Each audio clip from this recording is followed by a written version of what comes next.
The monastery corridors were no longer places of prayer and reflection. They had been transformed into chambers of unspeakable horror that no one had ever experienced before in the history of that sacred space. Stone walls that once echoed with hymns and chanting, with the voices of monks in devotion singing psalms, now carried something entirely different.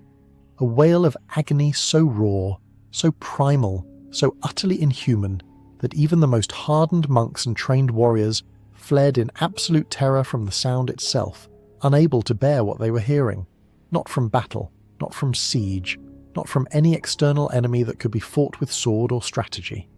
The source of this unbearable sound was a man who had conquered kingdoms with nothing but iron will and the edges of sharper steel, a man who had reshaped civilizations through force of personality and military genius.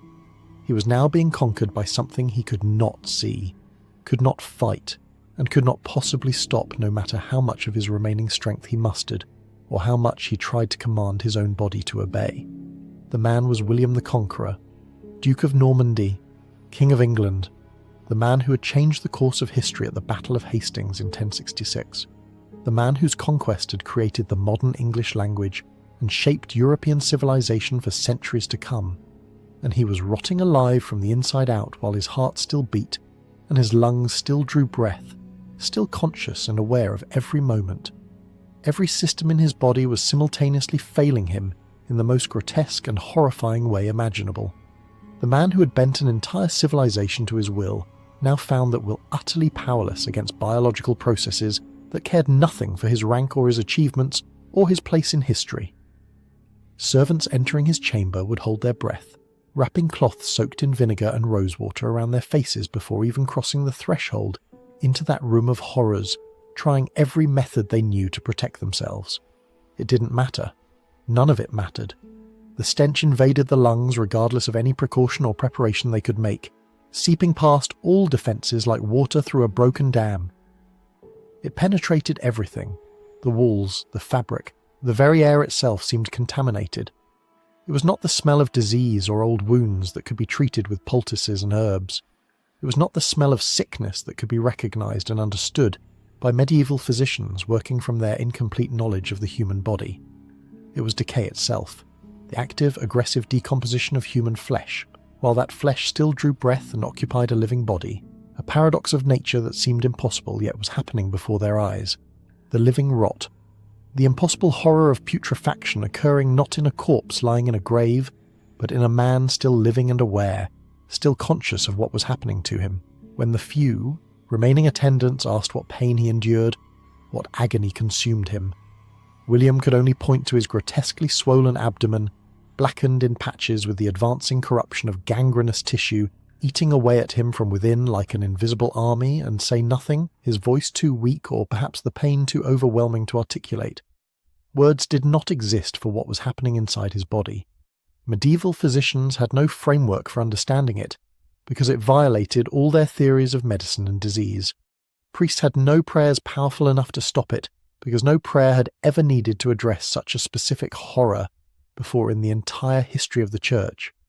This is the story of the man who changed the course of history, not how he conquered England at the Battle of Hastings in 1066, with his carefully arranged infantry and cavalry formations deployed across the fields of Sussex in one of medieval Europe's most decisive military engagements that would echo through centuries of warfare. Not how he defeated the Saxon king Harold Godwinson with tactics that would reshape medieval warfare forever, influencing military strategy for centuries to come across the entire continent and beyond.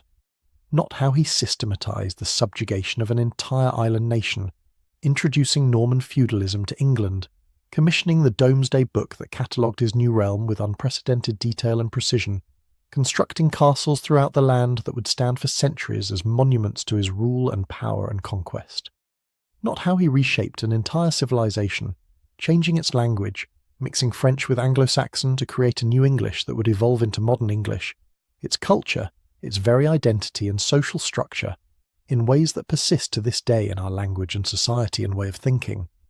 This is about how he ended, rotting alive in a monastery in Rouen, abandoned by those who served him, robbed by those who revered him, and finally reduced to nothing but a cautionary tale written in the putrid language of his own decay, told and retold through the centuries as a monument to human vulnerability and the ultimate powerlessness of earthly power in the face of biological necessity and the unstoppable forces of nature.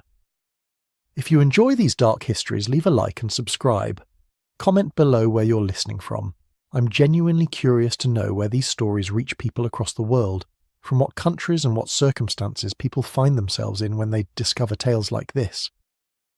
Now, let's descend together into one of history's most horrifying deaths, a story so grotesque and disturbing that medieval chroniclers felt compelled to document every putrid and obscene detail for posterity. It started with mockery and an insult that would echo through the ages and define the final chapter of a king's life. The kind of insult that cracks the mask of power and exposes the ego underneath, in the most humiliating way imaginable, cutting deeper than any sword could. King Philip of France, sitting in his court surrounded by advisers and nobles, who hung on his every word and gesture, had made an observation about William that spread like plague through every castle from Normandy to England, travelling faster than any messenger could ride. He compared the aging conqueror to a pregnant woman, heavy with child, slow and ungainly and weak. The words were designed to sting precisely because they contained uncomfortable truth that William could not deny or defend against. For a man who had spent his entire life projecting invulnerability, physical power, masculine domination, and absolute control, there was no insult more devastating than to be compared to feminine weakness, to a woman, to someone carrying the burden and weight of impending childbirth.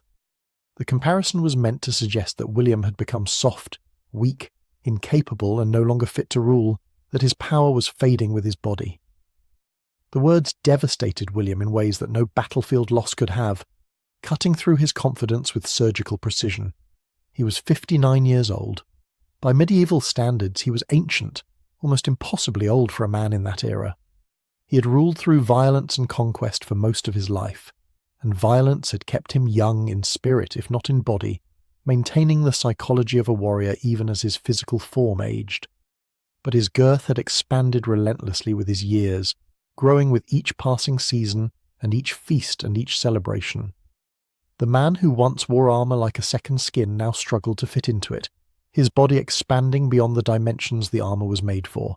His face, once sharp and commanding, had become florid and round from years of rich food and wine and the luxuries of kingship that had become his standard fare. The belly that had once been muscular had become soft and protuberant, a physical manifestation of aging that no amount of wealth or titles could conceal or make acceptable to a society that still valued physical prowess above all else. And Philip had noticed. More importantly, he had made it public knowledge that everyone could discuss and laugh about. Every noble in France knew about the comparison. Every soldier knew. Everyone knew that William was being mocked by his rival, that his power was being questioned through ridicule. The insult spread from court to court like a disease, infecting the reputation that had taken a lifetime to build through conquest and subjugation. Pride doesn't age gracefully, especially when it has been fed by decades of unchallenged conquest and absolute authority over others. William had built his entire identity on being unconquerable, unshakable, the man against whom no one could stand and survive, the warrior who had never been defeated by an external enemy.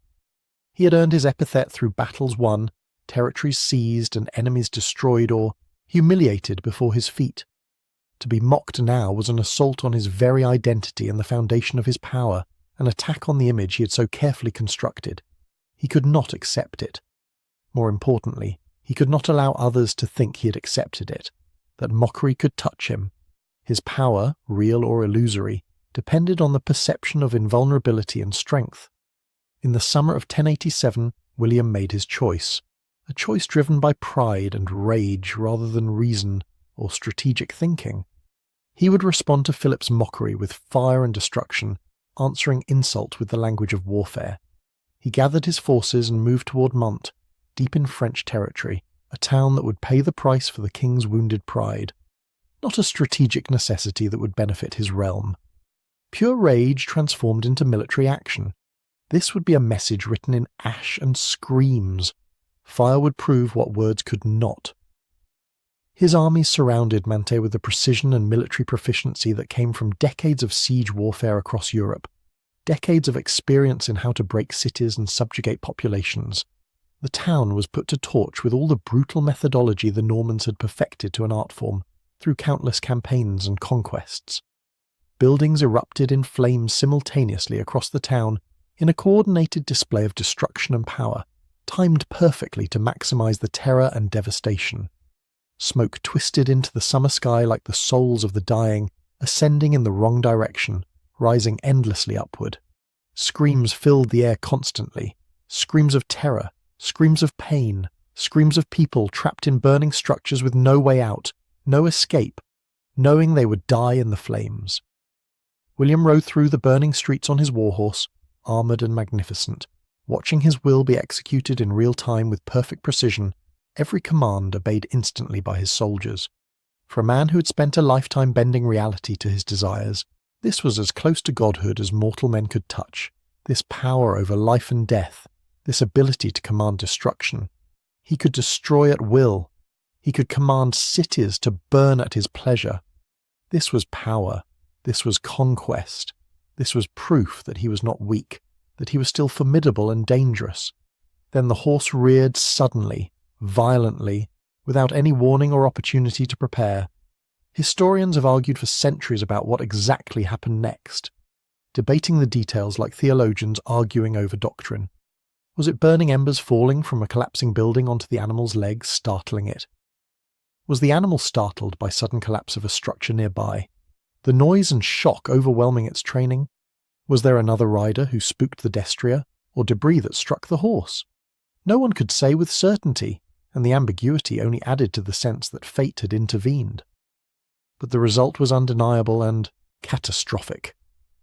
The horse lurched forward violently with tremendous force beyond William's control. William's massive body was thrown hard against the iron pommel of his saddle, the metal horn that served to help a rider maintain his seat during combat. The metal horn drove into his swollen abdomen with devastating force that tore something fundamental, something that should not be torn, something that would set in motion a chain of events no one could stop. It was not a glancing blow that might have bruised him and been forgotten. It was direct impact with all the power and force of the horse's movement, and William's considerable weight combined. William felt something give way inside him, felt it tear and rupture. Something ruptured internally with a sensation of catastrophic failure that he understood immediately meant something was terribly, fundamentally wrong. The chroniclers described it simply: William felt something rupture. Fate had intervened in the most unexpected way, turning a moment of triumph into the beginning of a nightmare. The pain was immediate and excruciating beyond any pain he had ever experienced in battle or siege, beyond anything he had endured in his entire life. Not the pain of a surface wound that would bleed and heal. Not the pain of a broken bone that could be set and splintered. It was the pain of something catastrophically wrong happening inside his body, something internal and invisible, something that no physician of the age could possibly repair or even fully understand. Internal injuries in the medieval world were death sentences written in fate and sealed by biology and the unstoppable progress of infection. The physicians had no way to see inside the body, no technology to look at what was happening. They had no way to repair what had torn, no surgery that could fix internal organs. They had no way to stop what was about to happen, no antibiotics that would destroy the invading bacteria, no medical intervention that would change the outcome. His fate was sealed in that moment, locked in by physics and biology. The man had no idea, as he slumped in his saddle gasping for air, struggling to breathe through the pain, that he had just set in motion a chain of events that would result in his becoming a cautionary tale for centuries to come, discussed and analysed by historians across the globe for over 900 years, a story that would endure longer than most of his political achievements. He was carried back to Rouen in a litter, each movement sending waves of agony through his body, each step of the men carrying the litter causing new suffering. Every bump in the road, every stumble or shift in position, caused him to scream out in pain, unable to maintain any dignity or composure. His servants watched their king, the man who had conquered England, who had reshaped civilizations, writhe in agony on a stretcher like a broken man, like someone who was already dying. Once at the Priory of Saint-Sever, he was placed in a chamber meant for honoured guests, but it had become a chamber of suffering and gradually a death chamber. He attempted rest, seeking relief through sleep, but the pain only worsened with each passing hour as his body's natural processes began to go catastrophically wrong. By the second day, something darker was becoming apparent to anyone who looked at him. His abdomen was beginning to swell, visibly enlarging as fluids accumulated inside his body. The swelling increased hour by hour, then day by day with relentless progression. It became apparent that something catastrophic was occurring inside his body, something that was beyond the comprehension of medieval medicine, something that was literally killing him from the inside out. Within days, the true nature of his condition became horrifyingly apparent to anyone with eyes to see and a stomach strong enough to observe it. The internal rupture had breached something fundamental to human survival and function. The barrier between his organs and his abdominal cavity had been shattered by the force of the impact, broken like a wall breached in siege warfare. Intestinal bacteria, normally contained safely within the digestive tract where they belonged, had spilled into spaces they should never reach, spreading throughout his abdomen like invaders spreading through a conquered land. These were not exotic pathogens brought from distant lands. They were the normal flora of the human digestive system, the bacteria that lived peacefully in the gut, and they were going to kill him with mathematical certainty, with the inevitability of a law of nature. Peritonitis began its silent, inexorable work, spreading like an invisible plague through his body. Infection spread through the abdominal lining with the logic of an advancing army conquering territory, unstoppable and relentless. His body was at war with itself, and it was a war it could not win. William's physicians administered every treatment known to medieval medicine, drawing on centuries of accumulated medical theory and practice that was fundamentally flawed. They bled him, believing the excess of blood was causing the problem, draining away vital fluid from his weakening body. They applied poultices made from herbs of questionable efficacy, hoping that something would help. They prayed, calling on every saint and holy figure they could think of. They had nothing else, no other options to explore. Their knowledge was incomplete and based on incorrect theories. Their understanding of infection was theoretical at best and fundamentally wrong at worst. They were fighting an enemy they could not see, an invisible assailant that was killing their king. They had no weapons that had any power against it. The microscope would not be invented for centuries. The germ theory of disease would not be established until the 19th century. Bacteria were unknown to them, invisible and incomprehensible. They were attempting to treat an infection with medieval remedies that had no effect on modern bacterial pathogens, using methods that had never worked and never would. But as the infection spread throughout his body like an invading army conquering territory, it found no resistance to something more grotesque occurred than anyone had anticipated or could have imagined. Gas gangrenous bacteria began reproducing within his tissues, producing gases as they fed on dying flesh, creating a secondary horror layered on top of the primary infection. William's abdomen swelled to an enormous size, the skin stretching like a drum about to split from the internal pressure, the distension becoming obscene and inhuman. Then the discoloration began, the physical manifestation of death spreading through his body. Red became purple as the tissues died, and blood flow was compromised. Purple became black as death spread through his organs, as living tissue transformed into dead necrotic flesh. Patches of his flesh were dying, rotting while still attached to his living body, a contradiction that nature was nonetheless forcing him to experience. Wet gangrene set in where tissue died and decayed due to infection and compromised blood flow, the tissue literally rotting while he remained alive. His own body was consuming itself, feeding on its own flesh. He remained conscious for much of this transformation, aware and suffering. He could feel it happening. He could see it happening. He could smell it happening. The man who had once been the most powerful person in his world was now helpless before the assault of microscopic enemies he could never fight. The smell came next, not gradually over hours with increasing intensity, but all at once, as if someone had opened a door to hell itself. The monastery had been transformed into a tomb by the stench of death and decay. Servants who entered his chamber began to gag within seconds, unable to tolerate the air itself. The reek of putrefaction was overwhelming, a physical presence that clung to hair and clothing and skin, impossible to remove. One by one, they tried to maintain their duties, tried to continue serving their dying king. One by one, they fled the chamber and the priory, unable to bear it any longer. Even the most loyal found that loyalty had limits when measured in the stench of active decay emanating from a man still drawing breath. The smell became a barrier that even devotion could not penetrate, a wall of pure revulsion that separated the living from the dying. It was as if death itself had taken up residence in the monastery, claiming the space around William as its domain. William's screams could be heard throughout the monastery at all hours, day and night, a constant reminder of what was happening in that chamber. The pain was not the clean pain of a wound that you could see and understand. It was the agony of a body actively consuming itself from within, a pain without external cause that was therefore harder to comprehend. Nerve endings throughout his abdomen screamed as infection destroyed tissue, sending signals of pure anguish to his brain. Medieval chroniclers, accustomed to documenting violence and suffering and brutality across centuries of warfare, found themselves struggling to describe what they witnessed, finding the language inadequate to the horror. This was something uniquely horrible and unprecedented.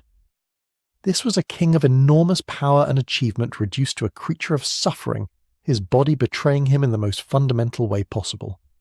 In his lucid moments, William confronted something far worse than physical pain, something that attacked his mind as much as his body. A man who had solved every problem through force of will and military strength was now powerless and helpless. He could not fight an enemy he could not see, bacteria invisible to medieval eyes. He could not negotiate with bacteria that operated on biological imperatives. He could not command his own body to obey him and stop the processes happening inside. The armor of his accomplishments, his power, his lifetime of achievements, all proved useless against something invisible and relentless. Then came the betrayal, the social horror layered on top of the physical horror that was already consuming him. As William lay dying, as his body rotted away inside the priory, people began to steal. Gold chains disappeared from tables. Jeweled daggers vanished from their sheaths. Fine clothes were taken from chests. Precious artifacts were spirited away. All began to disappear piece by piece, item by item, as if his possessions could escape while he could not. His servants, guards, even nobles who had come to pay respects to their dying king, all found that their loyalty was weaker than their attraction to his wealth and accumulated treasures. William was aware of it. In his moments of consciousness between waves of pain, he could see figures moving through the room like vultures, taking his things, but he was too weak to stop them or even protest effectively. The chronicler Orderic Vitalis recorded with shock and horror how men who had once knelt in reverence before William now stepped over his rotting body to reach his treasures, how they treated the king as an obstacle between them and wealth. Some reportedly laughed as they divided the spoils among themselves, joking about the great conqueror's helplessness. The irony was devastating and complete. The man who had ruled through fear was now a victim of theft and contempt, robbed while dying. Throughout the ordeal, despite the pain and the abandonment, William sought spiritual comfort and redemption. Despite his reputation for brutality and the thousands he had ordered killed, he had always been devout, maintaining faith in God and the Church. Now, facing death, he confessed his sins to priests who came to visit him. He admitted to the deaths of countless thousands throughout his reign. He acknowledged the harrying of the north, a campaign of systematic destruction in 1069 that had devastated an entire region. For months, Norman soldiers had burned crops, slaughtered livestock, destroyed farming implements, and everything that could sustain life.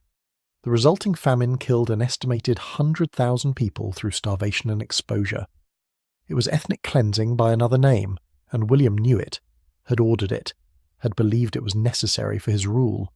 William knew it.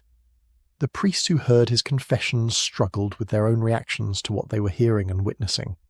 They were supposed to provide comfort to the dying, to offer absolution and spiritual guidance, but they could barely remain in the chamber long enough to administer last rites and hear his final confession.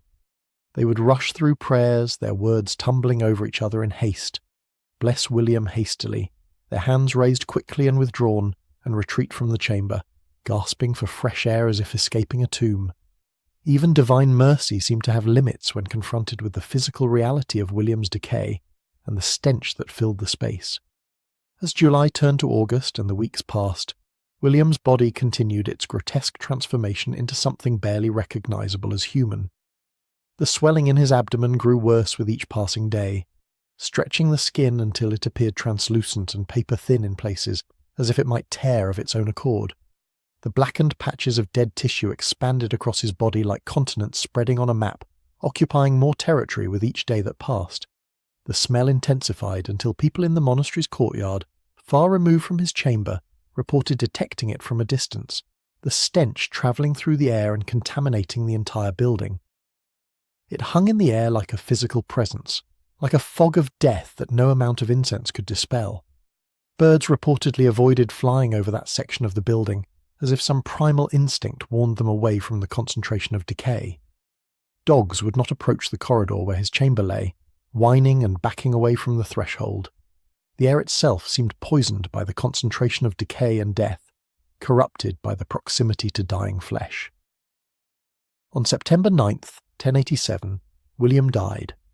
After weeks of suffering and agony that seemed endless, the ordeal finally ended. He passed at dawn as cathedral bells rang for morning prayers, the bells tolling to call the monks to prayer, as they had done countless times before.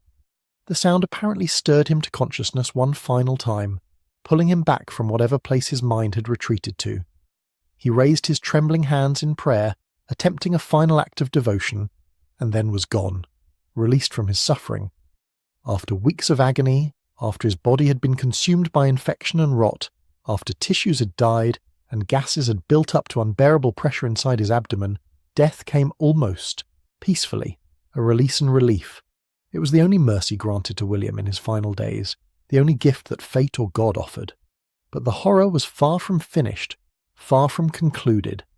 In many ways it was just beginning, entering a new phase. The moment his body went cold, the remaining servants fled the chamber and the priory itself. They abandoned the king's corpse where it lay, surrounded by possessions that hadn't yet been stolen or taken away. The problem facing those responsible for William's funeral was unprecedented in the annals of royal death and burial practice. William was a king who demanded a royal funeral with all the ceremony and dignity befitting his station and his achievements. But that body was so decomposed that they did not know how to proceed, had no protocol for dealing with such a situation. The embalmers who were summoned took one look at the corpse and refused immediately, without discussion or negotiation. Traditional embalming procedures were impossible and would not work on a body in this condition. The flesh was already beginning to separate from bone in places, disintegrating before their eyes. They simply refused the task. No amount of payment would convince them or overcome their disgust. Eventually, a local knight named Herlain agreed to organize the funeral arrangements in exchange for payment. It was a task no one else would accept, no other man willing to undertake it. The body was roughly prepared and placed in a lead-lined coffin, meant to contain the smell and the decay. But the process was nightmarish beyond description. Those who had to touch the corpse reported that the flesh was soft and yielding like jelly, that pieces came away in their hands when they tried to move it or dress it. The body was wrapped in layers of cloth soaked in wine and spices in a desperate attempt to mask the odour. Nothing could truly contain the stench or the horror of what they were handling. What was supposed to be a solemn funeral procession became a race against decomposition itself, a desperate attempt to move the body to its final resting place before further deterioration made the situation even worse. The coffin was loaded onto a wagon and covered with cloth and ornaments, but the smell leaked out immediately through any gap or opening it could find. As the procession moved through the countryside, peasants and townspeople who had gathered to pay respects found themselves gagging and fleeing in horror and disgust. Some chroniclers recorded that people threw flowers toward the procession as it passed, not as a sign of respect and honour, but in a futile attempt to counter the overwhelming and unbearable odour that preceded the coffin. Dogs that approached the funeral wagon would howl and run away, disturbed by something their animal instincts recognized as profoundly unnatural and wrong, as a violation of the natural order. When the procession reached Caen, a fire broke out in the town in an unfortunate and untimely coincidence, possibly accidental, possibly the result of the chaos and disorder surrounding the funeral and the gathering of so many people, but it delayed the burial for additional hours while the fire was extinguished and the threat to the town was neutralized. The coffin remained in the summer heat for these additional hours while firefighting efforts consumed everyone's attention. Inside the sealed lead container, the processes of decomposition accelerated dramatically without any relief or slowing. Gases built up within the bloated corpse, produced by the continuing bacterial breakdown of tissue. The pressure inside the coffin increased until it was dangerous, like a bomb of putrefaction waiting to explode, accumulating force with each passing hour. By the time the funeral procession could finally reach the Abbey church, the situation had become critical, dangerous, and about to become catastrophic in ways no one had anticipated. The church of Saint-Étienne in Caen was crowded with nobles, bishops, priests, and clergy who had gathered to honour their deceased king and witness his burial. Despite the rumours about the condition of the body that had been spreading, protocol and social obligation demanded their presence. They had travelled from across Normandy and England. Important men had made the journey. They had arrived expecting a proper royal funeral that would honour the greatest king of their age. The church was decorated with appropriate solemnity and respect. Candles were lit throughout the space in honour of the deceased. Priests in vestments stood ready at the altar. Prayers had been carefully prepared and rehearsed. The stone sarcophagus that would hold William's body sat open and waiting before the altar, positioned to receive the remains of the man who had shaped the entire direction of English history. Everything was arranged for a dignified royal funeral befitting his station. Everything was prepared according to protocol. Everything was wrong. But dignity was about to become impossible and was about to be shattered. The pallbearers carried the heavy lead coffin into the church and began to approach the sarcophagus with slow, ceremonial steps. Immediately a terrible smell began to seep from the coffin, despite all precautions that had been taken. Despite the lead lining meant to contain it completely, the odour was escaping through invisible gaps and openings, filling the sacred space. The seal was not perfect, could not be perfect. The gases and the fluids were finding ways out, leaking into the air. As the coffin was carried down the aisle toward the altar, past rows of assembled dignitaries and clergy, members of the congregation began to cough and cover their faces with their hands, trying to shield themselves. Some of the assembled nobles and clergy backed away, creating space around the coffin, as if it carried plague and contagion. But the ceremony had to continue according to protocol, no matter what was happening. The coffin was placed beside the sarcophagus, and the priests began the funeral rites, speaking words of comfort and remembrance while breathing through their mouths, trying desperately to avoid the smell that now filled the entire sacred space. They rushed through prayers with unseemly haste. They wanted this finished. Everyone wanted this finished as quickly as possible. Then came the moment when William's body needed to be transferred from the coffin to the sarcophagus for final burial and entombment.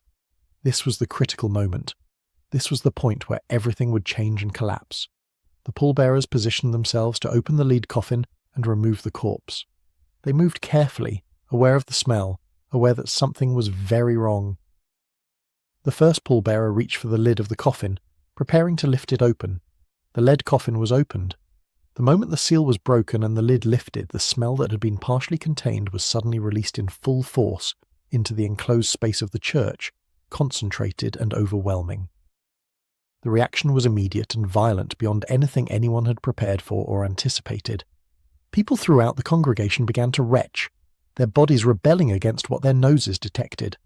Some vomited openly, the contents of their stomachs hitting the floor of the sacred church, desecrating the holy space. Others fled toward the doors, unable to maintain any composure or dignity. The pallbearers, committed to completing their task, attempted to lift the corpse, trying to move it from the coffin to the sarcophagus. This was the moment that would define the entire legacy of William's death and burial forever. This is when the ultimate horror occurred, the moment that no one could have predicted or prepared for. William's body, swollen with the gases of decomposition accumulated over weeks, wrapped in cloths and armour, had to be manoeuvred into a stone sarcophagus that had been prepared years earlier based on measurements taken when William was younger and had not yet become so obese. The sarcophagus had been sized when William was younger and more mobile, before his girth had become legendary in its own right, before his obesity had reached the level it had in his final years and months. The bloating caused by decomposition had made his body even larger than it had been in life, swollen beyond its natural dimensions. When the pallbearers tried to force the corpse into the stone coffin, it simply didn't fit, would not slide into the opening no matter how they angled it. The body was too large. The sarcophagus was too small. There was no way to make the two compatible. They pushed harder with increasing desperation. They applied more pressure, more force. They tried to compress the body into a space it could not possibly occupy, tried to make the body conform to the dimensions of the sarcophagus. The swollen abdomen pressed against the sides of the sarcophagus, resisting the pressure. The limbs were folded awkwardly and uncomfortably. More pressure was applied by increasingly panicked pallbearers. The pallbearers were sweating, gagging, desperate to complete the task and escape the smell that surrounded them. And then, to the absolute horror of everyone present, to the shock of the assembled congregation and clergy and nobles, William's body burst, erupted, split open like an overripe fruit. The abdomen ruptured, possibly where it had been injured at Mont all those weeks ago, and the contents of the decomposed corpse erupted outward in a shower of putrefied matter, releasing everything that had been building up inside his body. The smell that had been bad before became absolutely unbearable, transcendent in its awfulness, something that pushed the human senses past their limits. Chroniclers wrote that it was like the gates of hell had opened, that damnation itself had been released into the church. They were not exaggerating for effect. Orderic Vitalis, describing the scene years later from accounts he'd gathered, wrote that the stench was so powerful it was almost visible, like a dark cloud filling the church, like something tangible and malevolent entering the sacred space. Nobles and bishops fled in panic, pushing past each other to reach the doors, desperate to escape. Many were openly vomiting, unable to control their bodies' reactions. Priests abandoned the ceremony mid-prayer, running from the altar as if pursued by demons. The carefully planned, meticulously prepared royal funeral descended into pure chaos and disgrace. Even the most duty-bound attendants could not remain in the building, could not force themselves to stay in that atmosphere. Within minutes the church was nearly empty, abandoned by nearly everyone. Only a handful of clergy remained at a distance, their faces covered with their vestments, unable to look directly at what was happening. Those who remained attempted to salvage what remained of the situation, to impose some order on the chaos. Incense was brought in, massive quantities of it, more incense than had probably ever been burned in that church, and set burning throughout the space in a desperate attempt to overpower the smell. Perfumes were sprinkled everywhere.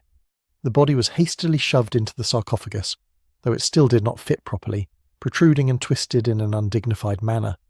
It was decided to seal the tomb immediately, permanently, rather than attempt any further ceremony or ritual. Stonemasons were called urgently to seal the sarcophagus with mortar and stone slabs, sealing William away from sight. Even these workers, accustomed to handling the dead and the ordinary processes of burial and tomb construction, had to work in shifts, retreating regularly to breathe fresh air before returning to their task. The ceremony was concluded in unseemly haste, rushed and incomplete. Prayers were mumbled rapidly by priests standing as far from the tomb as possible, their voices barely audible above the sound of the stonemasons working to seal it shut. No eulogies were delivered. No elaborate ceremony celebrated William's achievements and legacy. No grand speech commemorated his reign or his impact on history and civilization. The man who had conquered England, who had defeated Harold at Hastings in 1066, who had ruled 2 kingdoms, who had been one of the most powerful monarchs in Europe, was buried in chaos and disgrace. His funeral was remembered not for honouring his legacy, not for celebrating his achievements, but for the revolting spectacle of his bursting corpse, for the horror and degradation visited upon him in death. News of the horrific funeral spread rapidly throughout Norman and English territories like wildfire, passed from person to person in shocked whispers and horrified retellings. The story was too grotesque, too shocking, too perfectly horrible not to share. Within weeks, everyone from nobles to peasants had heard how the great conqueror's body had exploded in church, how the assembled nobles had fled vomiting in disgust, how the burial had been conducted in panicked haste and indignity. For a society that placed enormous importance on proper funeral rites and the dignity of the dead, William's end was seen as particularly shameful and degrading. It was not just a death, it was a judgment. Medieval people believed strongly in divine judgment and divine signs and omens. Many interpreted William's gruesome death and catastrophic burial as God's verdict on his life and his reign. He had lived by violence, conquering and subduing through brutality and force. He had ordered the deaths of thousands, destroyed entire communities, and ruled through fear and intimidation. Now in death, he had been denied even basic dignity, even the fundamental respect owed to the dead. His body had betrayed him, falling apart before witnesses in the most public and horrifying way possible, before the entire assembled clergy and nobility. To medieval observers, this was clearly divine punishment for his sins, a statement from God about the cost of living by the sword. Religious commentators seized on William's end as a lesson about pride and sin and the wages of unrepentant brutality. Sermons were preached using his death as an example of how even the mightiest must humble themselves before God and accept judgment. The harrying of the North was specifically mentioned as a sin so great that even William's pious donations to churches and monasteries could not atone for it or purchase forgiveness. His violent suppression of English resistance, his ruthless treatment of rebels, his iron rule over conquered populations, all were cited as reasons why God had allowed such a degrading death to visit William at the end of his life. Whether or not this interpretation was fair or accurate, it stuck, it endured, it became the accepted narrative.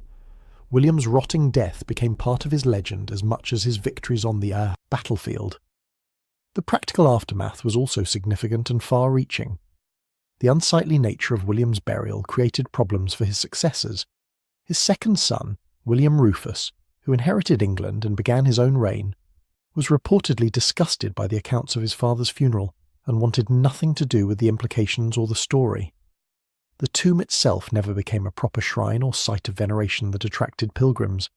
There was something too unsettling about William's burial for it to inspire devotion or religious reverence. The story of the bursting corpse was too well known, too horrifying, too disrespectful. Over the centuries, William's tomb suffered various indignities that seemed to echo his burial itself, as if history itself was continuing his degradation beyond death. In 1562, during the French Wars of Religion, when Catholic and Calvinist forces fought across France, Calvinist troops ransacked the abbey and completely destroyed William's tomb in an act of religious violence. The bones were scattered, lost, or destroyed in the chaos and violence. Only a single thigh bone was reportedly saved by a local monk who took pity on the old king's remains. When the abbey was later restored and rebuilt, a new monument was erected in the 19th century, but it contained only that one bone placed in a new coffin. Thus, the Conqueror's final resting place is ironically almost empty, just as his reputation was emptied by the spectacle of his death. The man who claimed so much territory, who planted his banner over England and held it through force of arms for decades, who expanded his domain across the Channel, has less than a complete skeleton to mark his grave. The irony is profound and deeply meaningful in ways that would have resonated with medieval observers and resonates with modern audiences as well. The Conqueror's final resting place is almost empty. The man who claimed so much territory during his lifetime, who planted his banner over England and held it through force of arms for decades, who expanded his domain across the Channel and reshaped an entire civilization, has less than a complete skeleton to mark his grave. His physical legacy is as fragmented as his rotted body was in death. What remains of William the Conqueror is symbolic in its incompleteness, in its fragmentation, in its ultimate emptiness and insignificance. The medical reality of William's death is now better understood through modern medical knowledge than it was in the 11th century. The injury from the saddle pommel almost certainly ruptured his intestines and possibly damaged his spleen or liver as well. This would have caused internal bleeding initially, which alone could have been fatal, but more importantly it would have released bacteria that normally live safely within the digestive tract directly into his abdominal cavity, where they should never be. Peritonitis, an infection of the abdominal lining, would have developed rapidly, in an age without antibiotics, without modern surgical intervention, without the basic tools of modern medicine. The infection would have caused the characteristic swelling, as fluids accumulated in his abdominal cavity, and tissues became inflamed in response to the infection. His immune system would have mobilized to fight the infection, but it would have been a losing battle from the very beginning, overwhelmed by the bacterial invasion. The gangrenous deterioration that chroniclers described would have been both gas gangrene, caused by bacteria producing gases within the tissues, and wet gangrene, where tissue dies and decays due to infection and compromised blood flow. The combination would have been agonizing and absolutely unstoppable by any treatment available in 1087. The smell would have been produced by the bacterial breakdown of tissue, releasing compounds like putrescine and cadaverine, which are responsible for the characteristic stench of decomposition. William's size worked against him in multiple ways. His obesity, which had been increasing in his later years and was the subject of Philip's mockery, meant more tissue to become infected, more surface area for the infection to spread across and consume. It also meant worse circulation in his extremities and throughout his body, allowing gangrene to spread more easily through tissues that were already compromised by age. The large amount of abdominal fat would have provided an excellent environment for bacterial growth and proliferation. When he died, the gases produced by bacterial action inside his corpse would have built up under pressure, especially in the heat of late summer.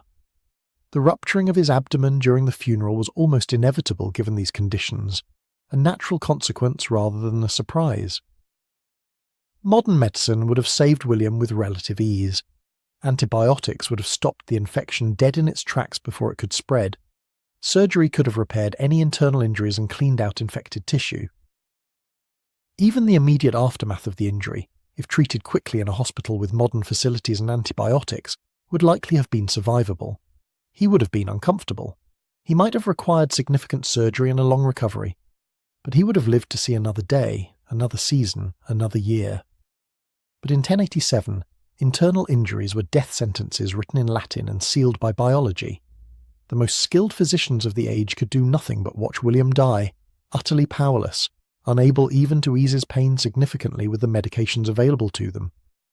The psychological impact of such a death cannot be overstated or diminished or minimized in any way.